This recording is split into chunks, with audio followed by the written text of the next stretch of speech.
さんこんにちは。竹チューバーの竹取4代目です。竹というのはですね、山から切り出してきた竹をそのまま使って編み込む青竹細工というような竹の他はですね、ほとんどの竹というのが油抜きという加工をします。でその油抜きの加工にはですね、2つ方法があって、1つは例えば竹虎のようにこういったガスバーナーの釜を使ってですね、これは700度の火でガーッと炙って、でその熱を加えて竹からバーッと油の分が吹き出してきたやつを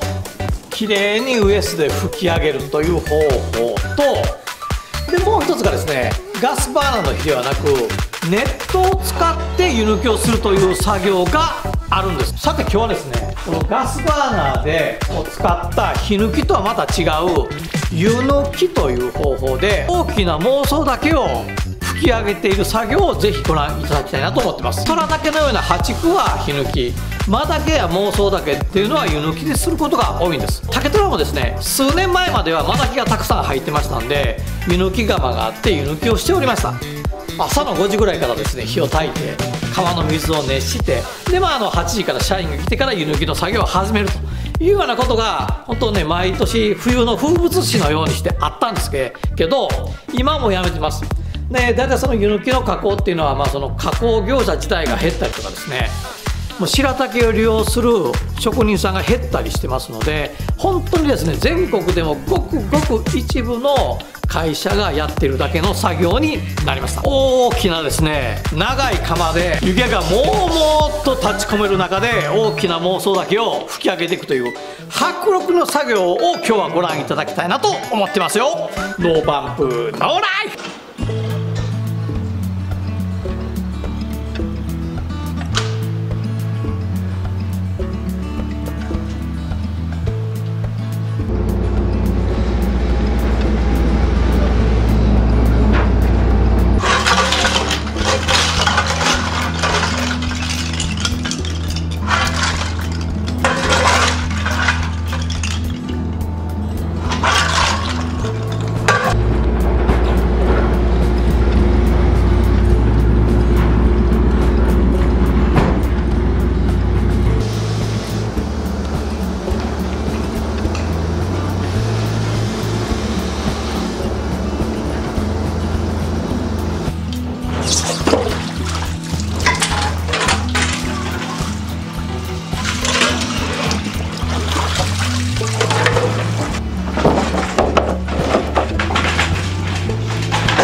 なんで、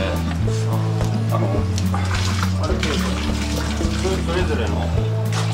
商品に応じてこ